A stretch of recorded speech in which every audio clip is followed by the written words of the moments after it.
पूर्णस्य पूर्णमादाय पूर्णमेवावशिष्यते। ओम शांति शांति शांति। नारायणाखिल गुरो भगवन् नमस्ते शिवाय नमः शिवलिंगाय नमः। तन्मे मनः शिव संकल्पमस्तु सर्वे भवन्तु सुखिनः। नामापिते च मधुरं मधुरं स्वरूपं कर्मापिते च मधुरं मधुरा स्मृतिश्च। बुद्धिं प्रबोधय प्रभो मधुबोधशक्तिं विद्यां प्रयच्छ परमां परिभावयामि। कोमलं कूजयन् वेणुं श्यामलोऽयं कुमारकः वेदवेद्यं परं ब्रह्म। भासतां हृदये मम कूजन्तं राम रामेति मधुरं मधुराक्षरम् आरुह्य कविताशाखां वन्दे वाल्मीकिकोकिलं। निगमकल्पतरोर्गलितं फलं शुकमुखादमृतद्रवसंयुतं पिबत भागवतं रसमालयं। मुहुरहो रसिका भुवि भावुकाः तृणादपि सुनीचेन तरोरपि सहिष्णुना। अमानिना मानदेना कीर्तनीय सदा हरि। नारायणाखिल गुरो भगवन् नमस्ते शिवाय नमः शिवलिंगाय नमः। तन्मे मनः शिव संकल्पमस्तु सर्वे भवन्तु सुखिनः।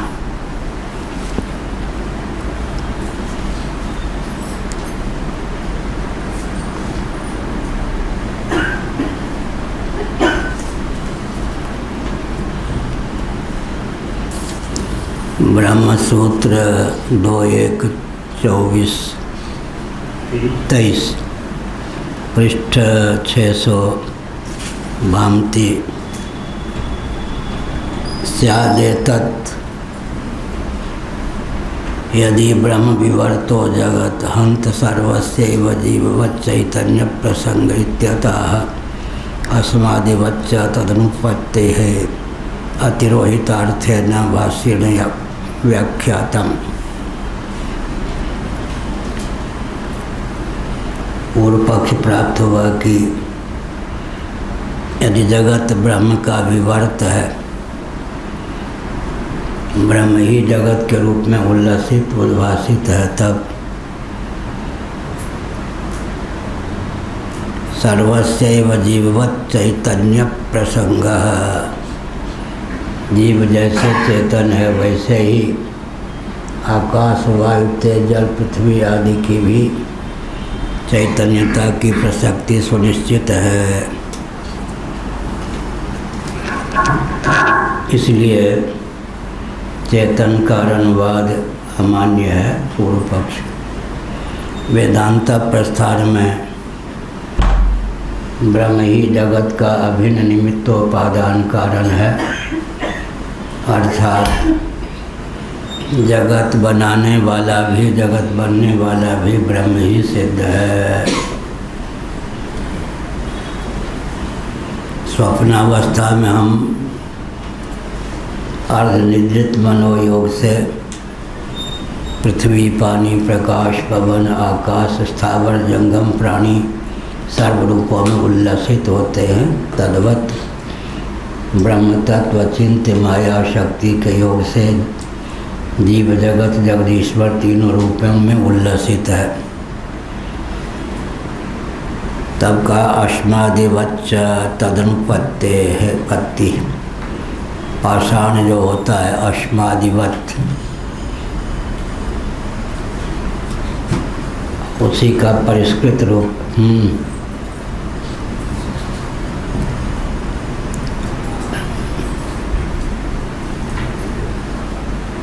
वैडूर्य मणि भी है,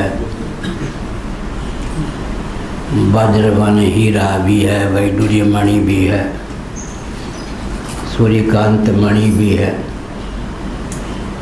और सामान्य पत्थर भी है, जिसका टुकड़ा लेकर कौवे को भगा देते हैं, कुत्ते को भगा देते हैं। पाषाण रूपता सबकी समान होने पर भी हीरे का महत्व, हीरे का मूल्य अधिक है, सामान्य पत्थर के टुकड़े का मूल्य बहुत न्यून है। इसी प्रकार से जगत में तारतम्य सिद्ध है। वो तारतम्य किम मूलक है? जीवों के शुभाशुभ कर्म मूलक तारतम्य हो जाता है, यह अभिप्राय। स्वप्नावस्था का हमने अपनी ओर से उदाहरण दिया ताकि दार्शनिक तथ्य को हृदयंगम करने में सुपुष्टता आ सके। स्वप्नावस्था में आत्म चैतन्य से अधिष्ठित अर्ध निद्रित मन ही कर्मेंद्रियों ज्ञानेंद्रियों के सुप्त हो जाने पर संस्कार वसात आकाश, वायु, तेज, जल, पृथ्वी और स्थावर जंगम प्राणियों के रूप में उद्भासित होता है। उसी प्रकार यहाँ भी समझना चाहिए। अस्मादिवच्च तदनुपत्ति, आपने जो कहा उस शंका का निरसन अस्मादि पाषाणादि के दृष्टांत से प्राप्त है।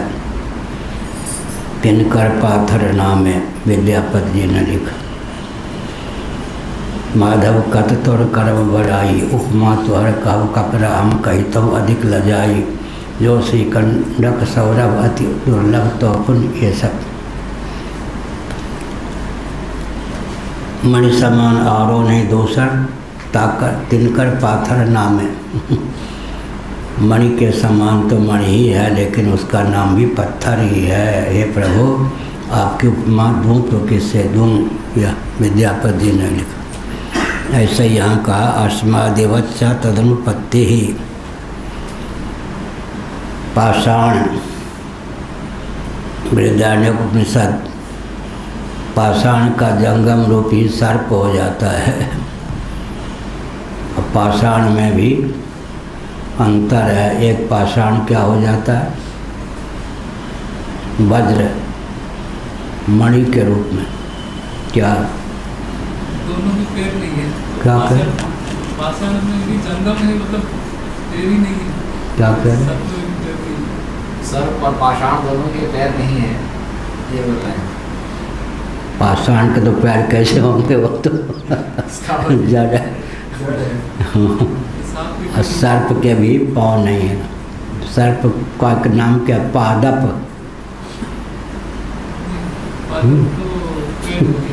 पादप माने पेड़, वृक्ष। क्या है? पाद से पाँव पीने वाला कौन हो? वृक्ष। और ये जो सर्प है उसके पेट से ही चलता है, पाँव नहीं होते। पाषाण के पाँव नहीं होते तो पहली बात सुनने को मिली। ठीक। पुरानी घटनाओं में ऐसा सुनने में आता है, कहीं कहीं जाते हैं, कहीं तीर्थों में अमुक पत्थर था चलने वाला, ऐसा कई जगह पत्थरों के लिए ऐसा कई तीर्थों में सुनने में आता है। यहाँ था, यहाँ से यहाँ चला आया। ऐसा है कि इसको क्या कहते हैं? नीलाचल निवासाय। नीलाचल आसाम से लेकर यहाँ तक नीलाचल पर्वत नाम है। अचल, उनमें भी वृद्धि होती है, ह्रास होता है। कोई पर्वत बढ़ने के बाद बढ़ना फिर बंद कर देता है और आरंभ में बढ़ता रहता है। इसलिए अंतर्निहित चेतना पाषाण में भी है। क्या? अंतर्निहित चेतना पाषाण में भी है, नहीं तो वृद्धि कैसे हो? वृद्धि जो है वो चेतनत्व का प्रतीक है। या नारायण, दो प्रकार के पर्वत होते हैं। एक में वृद्धि बंद हो जाए तो जड़ भावापन्न पर्वत हो गए। एक में वृद्धि है। विंध्याचल बढ़ते ही जा रहा था, बढ़ते ही जा रहा था। गुरु कौन थे? अगस्त जी। अगस्त जी को लोगों ने भेजा, अगस्त जी गए, उसने प्रणाम किया, ऐसे बने रहो जब तक मैं न लौटूं। और दक्षिण में चले गए, लौटते नहीं। लौटेंगे तो फिर बढ़ जाएगा, इसलिए यह भी है। पर्वत इत्यादि में भी दो प्रकार के भेद हैं। वृद्धि को प्राप्त पर्वत, भूमि जो है आवश्यकता अनुसार फैलती भी है, सिमटती भी है। क्या राजा जब धार्मिक होते हैं तो पृथ्वी का क्षेत्रफल बढ़ जाता है, राजा जब अधार्मिक होते हैं तो पृथ्वी का क्षेत्रफल कम हो जाता है। जैसे ये है, कछुआ जो है अपनी गर्दन को यूँ समेट लेता है खतरा आने पर, खतरा ना हो तो अपनी गर्दन को यूँ कर देता है। ऐसे ही भूमि में भी संकोच और विकास। जितने यदुवंशियों का वर्णन शास्त्रों में आता है उतने तो पूरे भारत में आजकल जनसंख्या होगी, हो सकता है उससे कम ही हो। तो उस समय उतने यदुवंशी कहाँ समाते थे। तो इसका अर्थ क्या हुआ, रासलीला में, यमुना तट पर रासलीला में जितनी गोपियाँ समा गई वो तो पूरे भारत का क्षेत्रफल लें तो यमुना तट तो बहुत कम है ना। इसलिए वहाँ पर स्वप्नावस्था में क्या होता है, एक नारी पुरीता हिता नाम की नारी, दो प्रकार की नारियों का नाम है। अल्प देश में ही दीर्घ देश, अल्प काल में ही दीर्घ काल हो जाता है। जागृत का एक सेकंड, एक क्षण मान लें, स्वप्न में एक कल्प के समान हो जाता है। जागृत के तिल भर देश में, स्वप्न में क्या होता है, आकाश वायु तेज जल पृथ्वी आदि। योग वासिष्ठ का अध्ययन करना चाहिए, कम से कम गीता प्रेस से जो विशेषांक निकला योग वासिष्ठ वो एक बार पढ़ लेना चाहिए, तो बुद्धि बहुत विकसित होती है। 10 भाई थे, 10 को ज्ञान हो गया। दिव्य दृष्टि से देखा कि आयु तो अभी बहुत शेष है, अब करें क्या। तो बड़े लोग जैसे खेलते हैं, छोटे बच्चे खेलते हैं, ऐसे बड़े लोग भी, सिद्ध लोग भी खेलते हैं। उन्होंने कहा कालक्षेप करने के लिए खेलना चाहिए, क्या खेलें। आजकल की भाषा में 1-1 किलोमीटर पर 10 भाई अपना स्थित हो गए। पाषाण के 2-2 मीटर 3-3 मीटर क्षेत्र में ही उन्होंने एक ब्रह्मांड बना दिया। सचमुच के ब्रह्मा जी आए, उन्होंने देखा यहाँ तो 10 ब्रह्मा हैं। थोड़ी थोड़ी दूर पर 10 भाई ब्रह्मा होकर राज्य कर रहे थे। ब्रह्मा जी के द्वारा निर्मित पाषाण के छोटे से अंश में क्या किया था, उन्होंने एक ब्रह्मांड बना दिया था। जैसे हम लोग जागृत अवस्था के स्वल्प देश में विस्तृत देश आकाश वायु तेज जल पृथ्वी आदि को व्यक्त कर लेते हैं। ऐसे ये सब क्या है, इन सब का वर्णन ज़्यादा क्यों नहीं किया। शंकराचार्य जी हमारे पूज्य गुरुदेव पढ़ाते समय कहते थे, जो शंकराचार्य जी आकाश से भी गमन कर लेते थे, परकाय प्रवेश भी जानते थे, किया था। उन शंकराचार्य ने भाष्यों में कहीं भी सिद्धि को चमका के खुल के सिद्धियों का वर्णन नहीं किया। और ज्ञानेश्वर जी ने, प्रसंग हो या ना हो, गीता ज्ञानेश्वर जी ने एकदम पृष्ठ के पृष्ठ रंग दिया सिद्धियों से। तो पूज्य गुरुदेव कहते थे, कलयुग में एक तो आयु छोटी है, सिद्धियों का वर्णन करने पर व्यक्ति का मन सिद्धियों की ओर समाकृष्ट हो जाएगा, तो फिर क्या होगा, तत्वज्ञान के मार्ग में अवरोध पड़ जाएगा।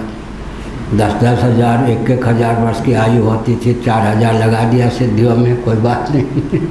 अभी तो थोड़े दिनों का जीवन है इसलिए। लेकिन फिर पूज्य गुरुदेव हमको सीधे आज्ञा नहीं देते थे, लेकिन हमको लक्ष्य बनाकर कुछ कहते हैं तो उसका अभिप्राय होता था कि हम भविष्य में ध्यान दें।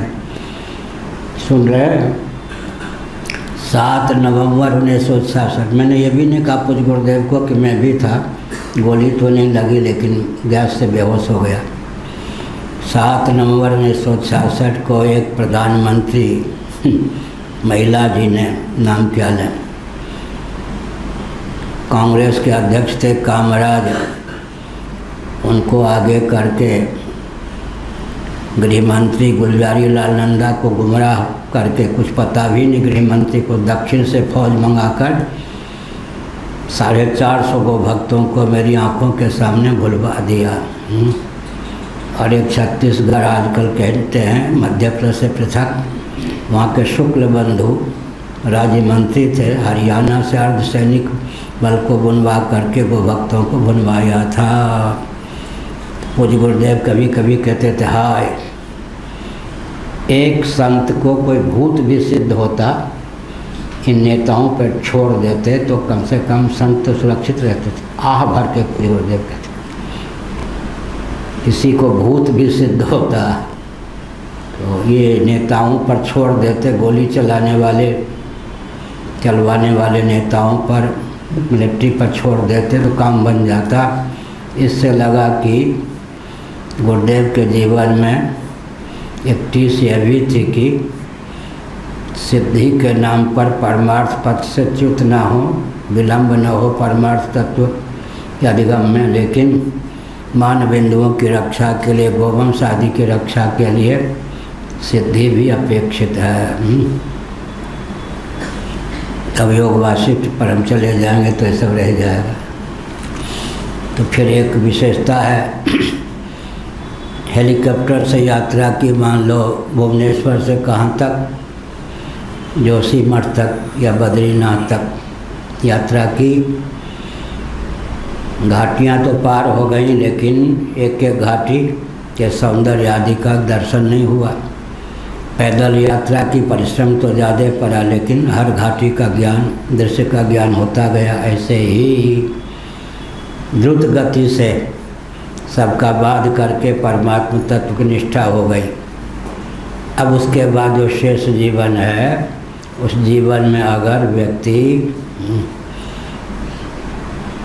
जिन जिन घाटियों को पार कर चुका है, उन घाटियों में एक एक घाटी में जो दिव्यता है उसको भी जीवन में उतारने का प्रयास करे, तो धर्म की संस्थापना के लिए, रक्षा के लिए, आतंकवादियों के निरोध के लिए उस सिद्धि का उपयोग हो सकता है।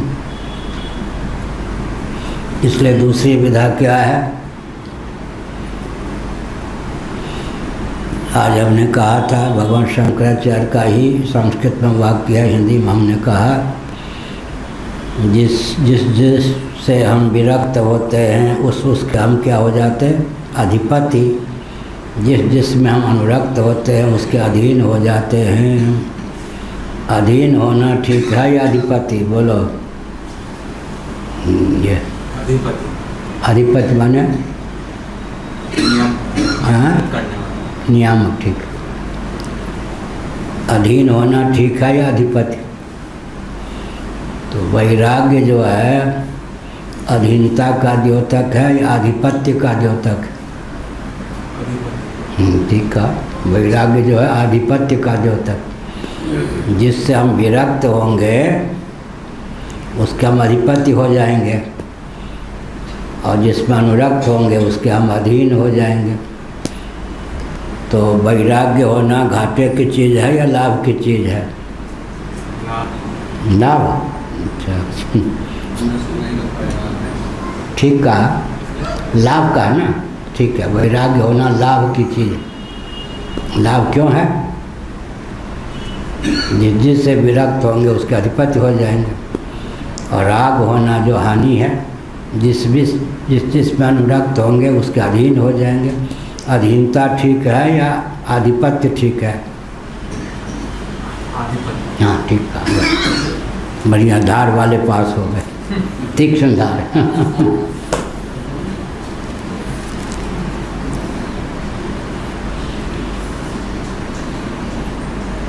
अस्मादिवच्चा तदनुपत्ति ही है ये, पत्थर इत्यादि। अश्म, पत्थर इत्यादि जो हैं एक होने पर भी, जाति रूप से तो एक है, लेकिन कहीं कौन मणि के रूप में वैडूर्य मणि के रूप में, सूर्यकांत मणि के रूप में, ये सब। अगर ये जो है नीलमणि क्या चीज़ है? हिम, बर्फ को कहते हैं। ऐसे जगह हिम हो जो 100 वर्षों तक पिघलने से रह जाए, सूर्य की रश्मि ही उसको प्राप्त ना हो, तो वही नीलमणि बन जाता है। बर्फ जल ही है नीलमणि। नीलमणि जो है जल है, मणि का रूप धारण कर। हिम अगर पिघलने से वर्षों तक वंचित रहे, पिघल न पावे, तो वो बर्फ ही, हिम ही मणि का रूप धारण कर लेता है। इसी प्रकार से हाँ, श्री राम जय राम जय जय राम, ठीक है बात। अब कौन सा चलेगा? 24 है, ठीक। ये एकादशी है, व्रत लगा पूरा। आज एकादशी है, आज भी है, कल भी है। अच्छा।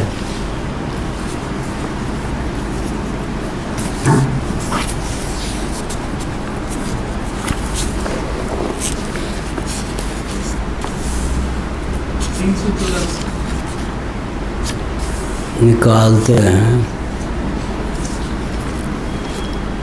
कौन सा है? उपसंहार दर्शनाधिकरणम, ये कहा। इस अधिकरण में 2 सूत्र हैं, 24 और 25।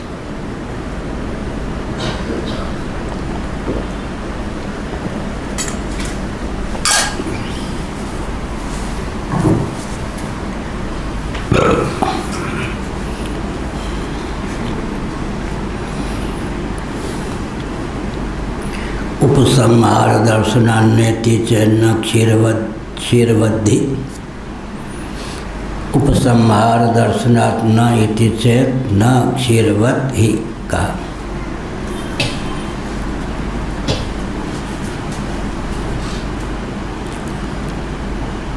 लोक में घटादि का निर्माता जो कुंभकार, कुलाल आदि होते हैं, वे अधिष्ठानम तथा कर्ता कर्णन से पृथक, विधम विविधा से पृथक, चेष्टा दैवन सेवा से पंचमम, गीता 18-14 के अनुसार विविध प्रकार की सामग्री प्राप्त होने पर ही घटादि का रूप दे पाते हैं। मिट्टी को यह हुआ जय सृष्टि उपाय त्रिविध बनाई, संग सहाय न दूजा। तुलसीदास जी ने लिखा, आदि भौतिकी, आध्यात्मिकी, आदि दैविकी, तीनों प्रकार की सृष्टि जगत ईश्वर परमात्मा ने बना दी, लेकिन अपने असहाय होकर आगे आएगा। असहाय होना गुण का द्योतक है या दोष का? दोष। अब भगवान के लिए हाँ, यह ठीक बात। मैं तो असहाय हूँ। असहाय का अर्थ सहयोगी की अपेक्षा तो है, पर सहयोगी कोई नहीं है। असहाय का दूसरा अर्थ होता है मुझे सहयोगी की अपेक्षा ही नहीं, समर्थ हूँ। आगे आएगा देवादिवदपि लोके, है ही देवादिवदपि लोके 25वां। भगवान का जो असहाय होना वो दोष है या गुण? गुण। भगवान का निर्गुण होना दोष है या गुण? अब मनुष्य का निर्गुण होना, हाँ ये ठीक है। भगवान का निष्क्रिय होना गुण है या दोष? जीव का निष्क्रिय होना दोष, ठीक है बढ़िया। अब भगवान का सहाय होना दोष है या गुण? जीव का सहाय होना, हाँ बढ़िया। जय सृष्टि उपाय त्रिविधि बनाई, संग सहाय न दूजा। भगवान असहाय है भाई। देवादिवदपि लोके, देवादिवदपि लोके आ गया है।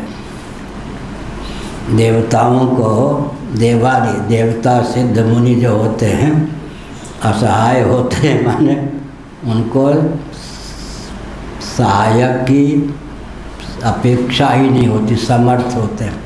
असहाय शब्द का प्रयोग किसके लिए होगा? इतना समर्थ हो कि उसको सहायक की अपेक्षा ही ना हो। असमर्थ होता हुआ असहाय तो दोष हो गया, समर्थ को असहाय कहेंगे तो गुण हो गया। असहाय होना दोष भी है, गुण भी है। ईश्वर के लिए गुण है, जीव के लिए दोष है। लेकिन जो सिद्ध महात्मा हैं, असहाय होना उनके लिए क्या है? गुण है, बढ़िया का। कुलाल आदि, इसलिए कर्म के कार्य की सिद्धि के कितने हेतु हैं? 5। वो श्लोक याद रखना चाहिए, प्रयोग भी करना चाहिए। गीता 18:14 अधिष्ठानम तथा कर्ता करणम च पृथक विधम विविधा से पृथक चेष्टा दैवं चैवात्र पंचमं। 5 हेतु हैं कार्य के। ऐसे ही 18:14। लेकिन भगवान जो हैं, एक गीता का 4था अध्याय, ब्रह्मार्पणम ब्रह्मविर्ब्रह्माग्नौ ब्रह्मणाहुतम ब्रह्मैव तेन गंतव्यम ब्रह्म कर्म समाधिना। क्रिया कारक फल तीनों रूपों में ब्रह्म ही एक ही है। और ये क्या है? अधिष्ठानम तथा कर्ता करणम से पृथक विधम विविधा से पृथक चेष्टा दैवं चैवात्र पंचमं। कार्य की सिद्धि के 5 हेतु होते हैं। हमने कई बार उदाहरण दिया। रेल की दुर्घटना हो गई, जांच कमीशन के व्यक्ति ने जांच प्रारंभ किया। अब इस श्लोक के आधार पर जांच का प्रकार क्या होगा? डब्बेगत या पटरीगत त्रुटि के कारण तो दुर्घटना नहीं हुई, ड्राइवर के प्रमाद से दुर्घटना तो नहीं हुई, ब्रेक आदि फेल हो जाने से दुर्घटना तो नहीं हुई, सिग्नल आदि दिखाने में त्रुटि के कारण तो दुर्घटना नहीं हुई, आंधी तूफान कोहरा दैवी प्रकोप के कारण तो दुर्घटना नहीं हुई। यह श्लोक कितना महत्वपूर्ण है। इंजीनियर इत्यादि इसका उपयोग करें तो उनके ज्ञान में 4 चांद लग जाए। उपसंहार दर्शनान्यति चेन्न क्षीरवद्धि। लोक में घटादि कर्ता कुलाल इत्यादि को मुकार इत्यादि को दंड आदि उपयोगी सामग्री का संग्रह करना पड़ता है। उपसंहार माने उपचय के अर्थ में, उपचय संकलन, किस कार्य की सिद्धि के लिए क्या क्या अपेक्षित है उन सब का संकलन। लेकिन ब्रह्म जो है असहाय है उसको क्या हुआ? वो इतना समर्थ है, उसे कोई संचय की आवश्यकता नहीं। उसकी शक्ति ऐसी बढ़िया है माया कि सब प्रकार की विलक्षण सामग्रियों से युक्त है, अर्थात ब्रह्म को सर्वरूपों में अभिव्यक्त करने में समर्थ है। मयाध्यक्षेण प्रकृति सूयते सचराचरम हेतुना न कौन्तेय जगत भी परिवर्तते। अब कहा कि पूर्व पक्ष असहाय जो ब्रह्म है वो न निमित्त कारण हो सकता न उपादान कारण। उद्धव निर्गुण कौन देश को वासी। ब्रह्म तो असहाय है तुम्हारा, कौन कहेंगे? श्री वैष्णवाचार्य। हमारा ब्रह्म समर्थ है, तुम्हारा ब्रह्म क्या है? असहाय है। किस काम का होगा? न उपादान कारण हो सकता है, निमित्त कारण हो सकता है। इति चेत ना, ऐसा कहना तुम्हारा ठीक नहीं। क्षीरवद्धि, क्षीर माने दूध के समान।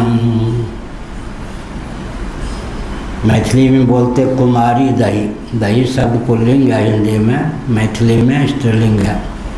कुमारी दही, कुमारी दही का अर्थ क्या हुआ?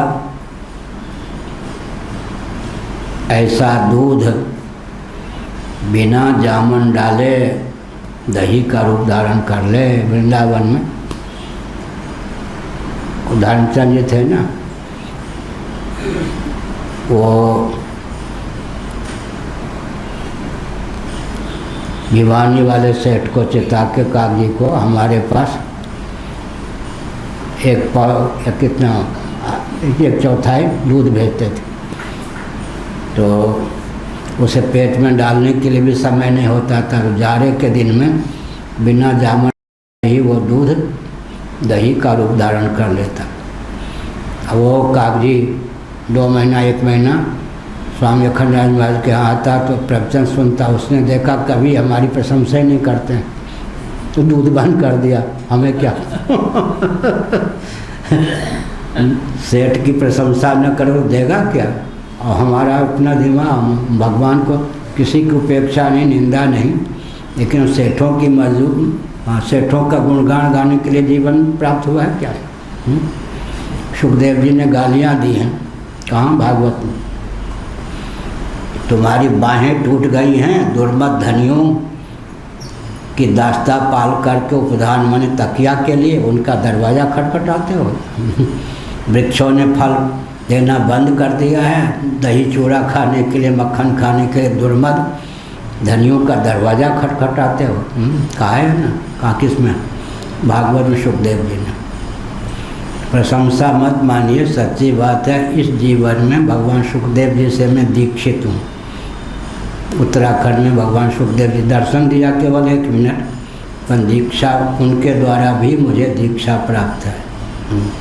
इस जीवन में सुखदेव जी का साक्षात शिष्यत्व भी मुझे प्राप्त, और एक ऐसा अद्भुत मंत्र प्राप्त है जो गरुड़ जी के द्वारा प्राप्त है।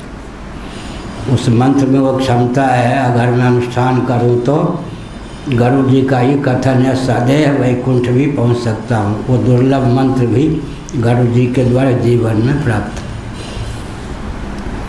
या नहीं तो खाना नहीं। नेता लोग 1 दिन की आलोचना में ही सब कचूमर निकाल दें। ना क्षीरवत दूध जो है अपनी ओर से जामन डालें या न डालें, वो फिर दही का रूप धारण कर लेता है। ऐसे ही दूध अन्न की अपेक्षा किए बिना ही दही रूप से जिस प्रकार उल्लसित होता है, ब्रह्म भी अन्न की अपेक्षा किए बिना ही सृष्टि रूप से उल्लसित होता है। इसका मतलब दूध में दही बनने की क्षमता है। द्रुत गति से सहयोगी के रूप में उसमें जामन दही, दूध का ही तो उल्लास है ना दही।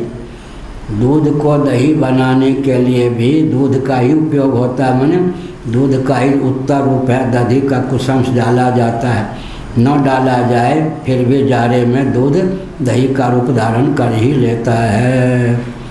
इसका अर्थ क्या हुआ? दूध का ही परिणाम दही है, उस परिणाम के योग से दूध दही का रूप धारण कर लेता है। अगर उसे अपने परिणाम का योग ना भी प्राप्त हो तो दूध स्वतः भी दही का रूप धारण करने में समर्थ है। इसीलिए कुमारी दही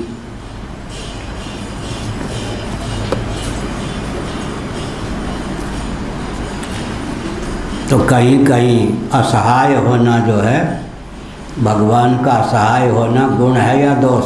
गुण। सिद्ध पुरुषों का असहाय होना गुण है या दोष? गुण है। कालिदास ने क्या लिखा? क्रिया सिद्धि सत्वे। महापुरुष जो होते हैं उनके दृढ़ संकल्प में, सत्य संकल्प में वो क्षमता होती है, जैसा चाहे वैसा हो जाता है। इसलिए बाह्य सहाय न मिलने पर भी, सहयोगी न मिलने पर भी, देखें तुम कैसे गुजर बसर करोगे, ये नहीं।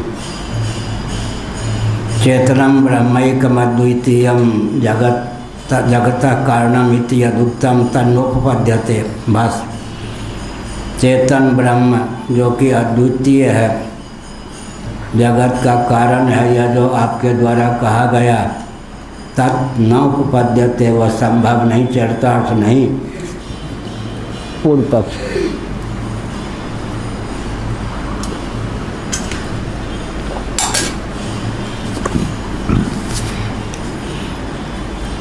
कस्मात्, भला कैसे? उपसंहार दर्शनात्, उपसंहार दर्शन से सिद्ध होता है। शंकराचार्य महाभाग की विशेषता क्या है? मुझे गुरुदेव का बताया हुआ शब्द है। पहले सूत्रात्मक वचन लिखते हैं, बाद में सूत्रानुकारी वाक्य लिखकर उसकी व्याख्या भी कर देते हैं। उपसंहार दर्शनात्, ये तो मूल का ही 24वें सूत्र को उद्धृत कर दिया। अब उसका विवरण, इहि लोके कुलालादयो घटपटादीनां कर्तारो मृदंड चक्र सूत्र सलिलाद्य नेक कारक साधनोपसंहारेण संगृहीत साधना संतः तत्तत् कार्यं कुर्वाणा दृश्यन्ते। यह ही लोके, इस लोक में, व्यवहार में, कुलालादि, कुलालादि माने कुंभकार इत्यादि, कुंभकार बढ़ई ये सब, घटपटादि नाम कर्तारा। कुलाल कौन होगा? कुंभकार घट का कर्ता माना जाएगा गोविंद, जुलाहा पट का कर्ता माना जाएगा। इसी प्रकार से बढ़ई हो, वर्ध की तक्षा, ये सब किवाड़ इत्यादि का कर्ता माना जाता है।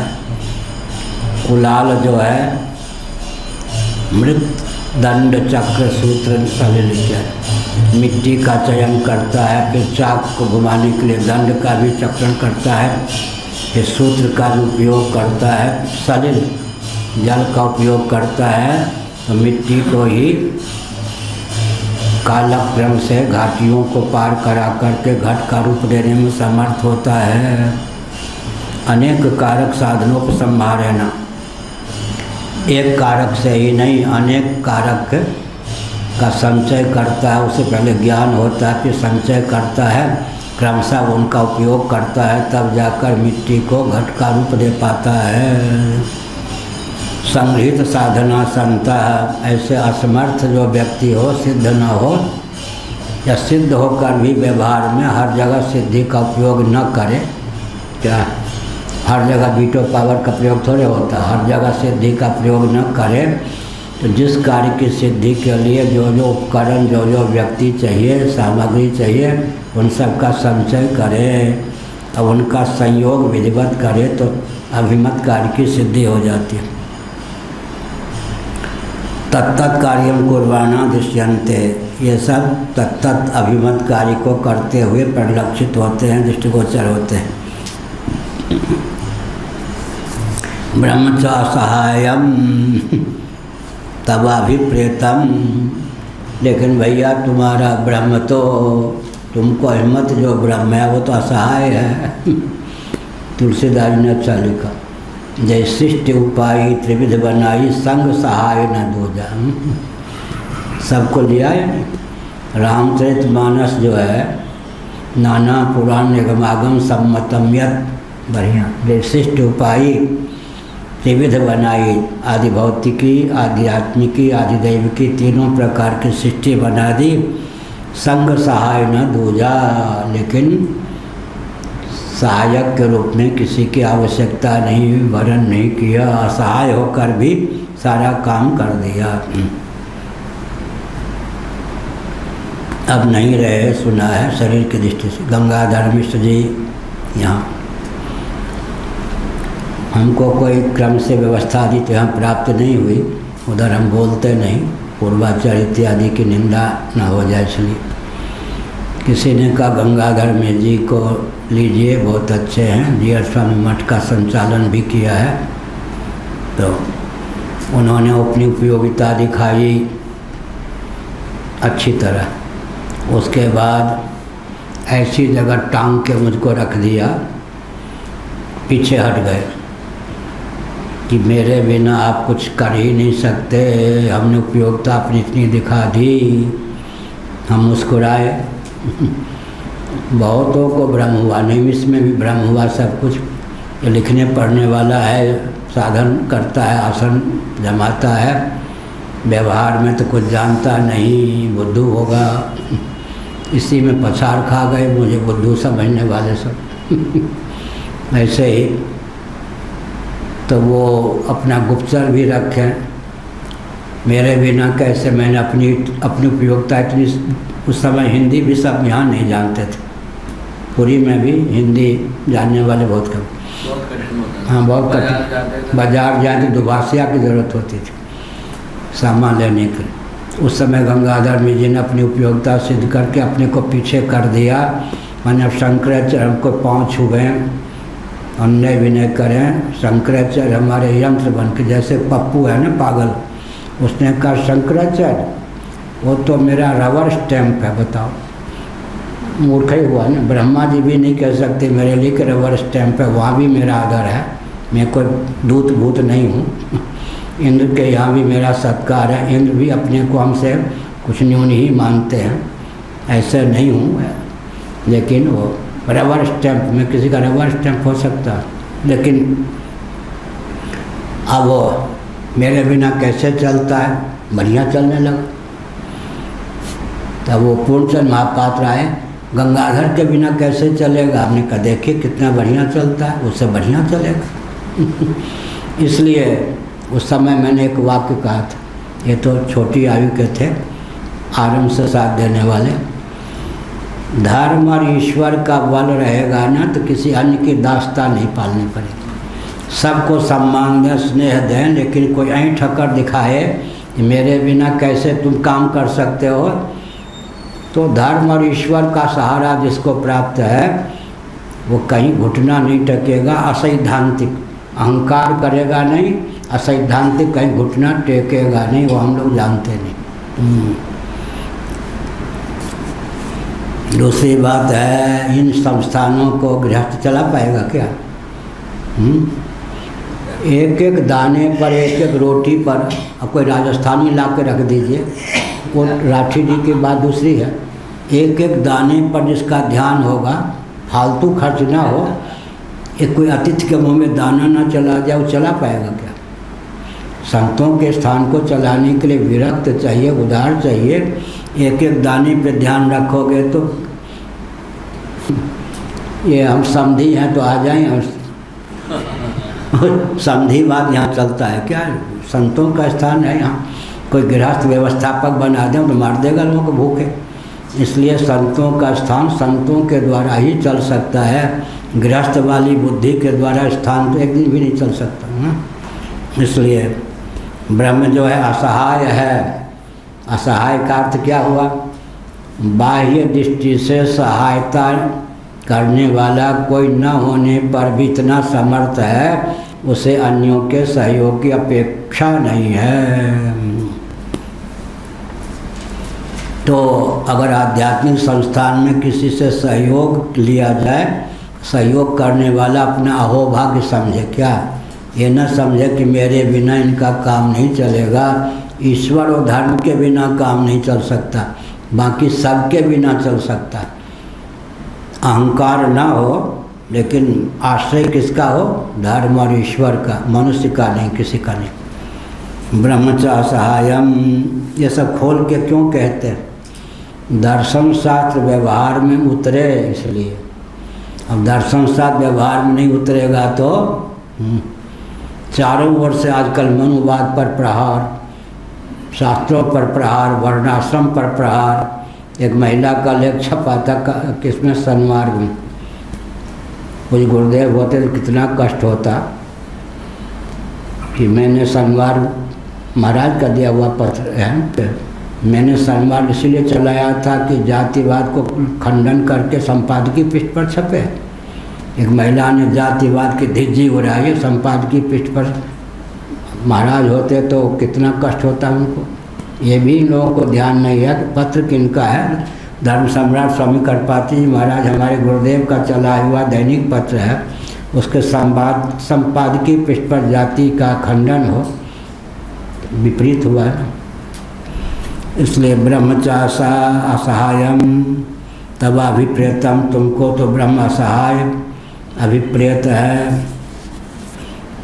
तस्य साधनांतर अनुपसंहर संग्रहे सति कथम षष्टित्व उपपद्येत। साधनांतर तो उसके पास है ही नहीं, संग्रह कुछ है ही नहीं, तो सृष्टित्व कैसे उसमें संपन्न होगा, अर्थात वह सृष्टि का कर्ता कैसे होगा, उत्पादक कैसे होगा, पालक कैसे होगा, संहारक कैसे होगा। तस्मात् न ब्रह्म जगत कारणम इति चेत, यहाँ तक पूर्व पक्ष। इसलिए ब्रह्म कतई बिल्कुल नहीं जगत का कारण है, क्योंकि वो तो अद्वय है, निर्गुण है, निष्क्रिय है। ऐसा ब्रह्म जगत कारण कैसे होगा, असहाय है। नहीं सदोषा, या कोई दोष नहीं, न ये सदोषा, या कोई दोष नहीं। अब असहाय की महिमा सुनिए, लोक में दृष्टांत देते। मूल में ही है क्षीरवत ही, सूत्रकार भगवान ने दृष्टांत दिया। बिना सहायक के भी, सहाय के भी कार्य की निष्पत्ति देखी जाती है। यतः क्षीरवत द्रव्य स्वभाव विशेषादुपपद्यते।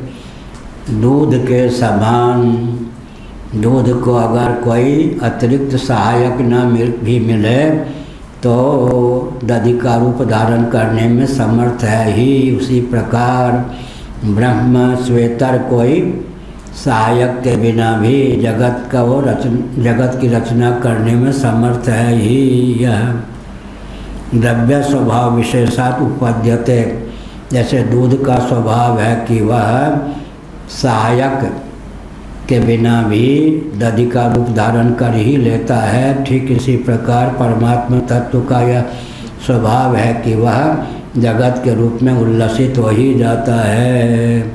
स्वभाव को लेकर प्रश्न चिन्ह उपस्थापित नहीं किया जाता। क्या वाक्य हुआ?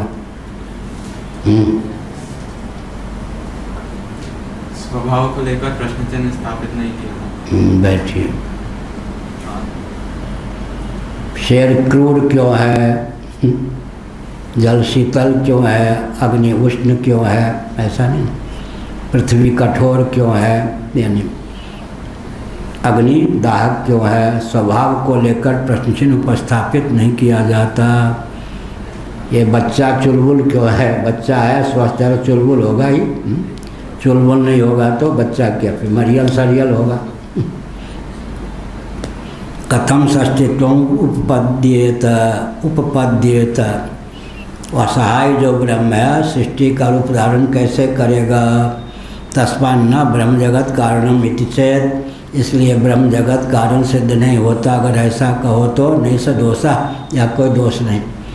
पूर्व पक्ष को इतना सुव्यवस्थित ढंग से प्रस्थापित करते हैं शंकराचार्य कि अन्य जो विरोधी हैं वो भी कहें कि हाँ छल किए बिना, और जितने दृढ़ता से मैं पूर्व पक्ष प्रस्थापित नहीं कर सकता या हम नहीं कर सकते, उतने दृढ़ता से पूर्व पक्ष प्रस्थापित किया। उत्तर पक्ष फिर दिया जाता है। उत्तर स्थूणा निखंडन न्याय से, याद है ना क्या? देखो स्तुनानि खंडन। हाँ कौन? स्तुनानि खंडन न्याय। निखंडन न्याय, स्थूणा निखंडन न्याय, स्तुनानि खंडन न्याय। अच्छा आप बोलो पंडित। स्थूला निखंडन न्याय। हाँ स्थूला निखंडन न्याय। इस स्थूणा, स्थूला निखंडन न्याय। हाँ स्थूणा निखंडन न्याय। ठीक, खूंटे को गाड़ करके कंक्रीट इत्यादि मिट्टी आदि को देख करके और लोहे के या उससे बाँस से खूब मजबूत गाड़ दिया एकदम चारों ओर, फिर हिला के देखते हिलता तो नहीं। इसका नाम है स्थूणा निखंडन न्याय। स्थूणा निखंडन न्याय, क्या स्थूणा निखंडन न्याय। हाँ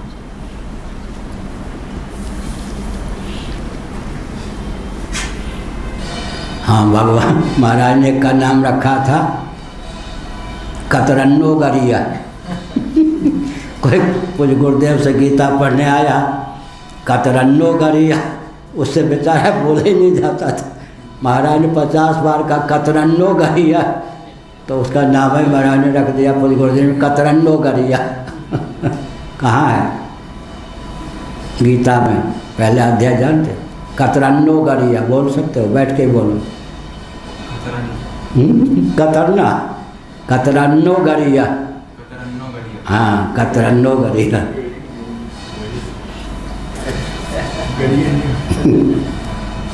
गररिया। तस्मान्न ब्रह्म जगत कारणमिति चेत नैष दोषा यथा क्षीरवद् द्रव्य स्वभाव विशेषात् उपपद्यते। क्योंकि दूध के समान ब्रह्म में यह क्षमता है कि दूध बाह्य उपकरण के बिना भी दधि का रूप धारण कर ही सकता है। ऐसे ही ब्रह्म असहाय होने पर भी इतना समर्थ है कि वह सृष्टि के रूप में स्वयं को उल्लसित कर ही सकता है। और अंतर क्या हुआ, दूध में तो दही होने की क्षमता है, फिर दही होने के बाद फिर दूध होने की क्षमता नहीं है। अब ब्रह्म में क्या चमत्कृति है दूध की अपेक्षा, जगत हो भी जाए और समय आने पर फिर क्या सकल दृश्य निज उदर मेल तज निद्रा सोवे योगी, फिर ज्यों के त्यों जगत विहीन भी हो जाए महाप्रलय में। ऐसे दूध में दही होने की क्षमता है, फिर दूध में क्षमता नहीं कि दही से पूर्ववत दूध हो जाए, लेकिन ब्रह्म में जगत होने की क्षमता भी है। जगत होने के बाद भी एक विचित्र बात, दूध भी बना रहे और दही भी हो जाए, और फिर दही को समेट कर दूध ही रह जाए। जगत बनता है उसमें ब्रह्म रहता है या ब्रह्म पूरा जगत बन जाता है? ब्रह्म रहता है और जगत भी रहता है। जैसे ठीक, बढ़िया। यही तो है, नहीं तो केवल पृथ्वी ही तत्व रह जाए ना। जल पृथ्वी बनने पर भी जल शेष रहता है, पृथ्वी बन जाती है। अग्नि आग जो है, आग रहते हुए भी जल बन जाती है। और वायु तत्व वायु रहता हुआ भी अग्नि बन जाता है। आकाश आकाश रहता हुआ भी वायु बन जाता है। इस प्रकार से यथा क्षीरवद् द्रव्य स्वभाव विशेषानुपत्ते यथा ही लोके क्षीरम जलम व स्वयमेव दधि हिम कर्कादि भावेन परिणमते अनपेक्षम बाह्यम साधनम तथेहापि भविष्यति। बहुत बढ़िया। जिस प्रकार लोक में व्यवहार में क्षीरम जलम व दूध या जल दूध की दृष्टि से स्वयं दही का रूप धारण कर ले, और क्षीर के दृष्टि से हिम करकादि, हिम बर्फ करक ये आदि का रूप धारण कर ले।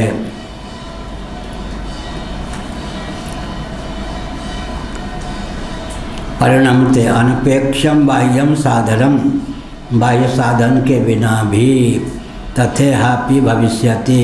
उसी प्रकार यहाँ दार्ष्टान्तिक में ब्रह्म स्वयं ही जगत का रूप धारण कर सकता है, कर लेता है। विशेषता क्या है, जल जैसे हिम हो जाने पर पुनः जल का रूप धारण कर ले, विशेषावस्था ही तो हिम है ना। ऐसे ही ब्रह्म जगत हो जाता है, लेकिन ब्रह्म रहता हुआ ब्रह्म रहता हुआ ही जगत हो जाता है, और जगत का बंटा ढार करके ब्रह्म स्वयं ही रह जाता है। दोनों है। जगत के रूप में उल्लसित होने पर भी ब्रह्म रहता ही है, और ब्रह्म क्या करता है, जगत का उपसंहार करके स्वतः रह जाता है। कभी जगदाकार भाषित होता है, कभी स्वतः ही शेष रह जाता है। दधिहिम करकादि भावेन परिणमते अनपेक्षम बाह्यम साधनम, अनपेक्षम बाह्यम साधनम। इस प्रकार व्यवहार में जहाँ जिस साधन की अपेक्षा है, जुटाने की आवश्यकता है, लेकिन पहले बुद्धि लगानी चाहिए कि अनावश्यक साधन न बटोरें, इसके बिना भी काम चल सकता है या नहीं, काम चल सकता है या नहीं। अहंकार न पालें और ज़्यादा जगड्वाल भी न पालें। इसीलिए बाह्यम साधनम अनपेक्षम, ऐसे ही बाह्य साधन जहाँ तक हो सके कम जुटावें, कम से कम सामग्री में काम करें। तथेह्यापि भविष्यति, ठीक उसी प्रकार यहाँ भी हो सकता है। नम क्षीराद्यपि दध्यादि भावेन परिणमानम अपेक्षत एवं बाह्यम साधनम औष्ण्यादिकम कथम उच्यते क्षीरवद्धि नैष दोषः स्वयमपि क्षीरम याम च यावतीं च परिणाम मात्रामनुभवति तावत्येव त्वर्यते तौष्णादिना दधिभावाय। ओम पूर्णमदः पूर्णमिदं पूर्णात् पूर्णमुदच्यते पूर्णस्य पूर्णमादाय पूर्णमेवावशिष्यते। ओम शांति शांति शांति। श्रीमद् जगत गुरु शंकराचार्य भगवान की धर्म की धर्म का प्राणियों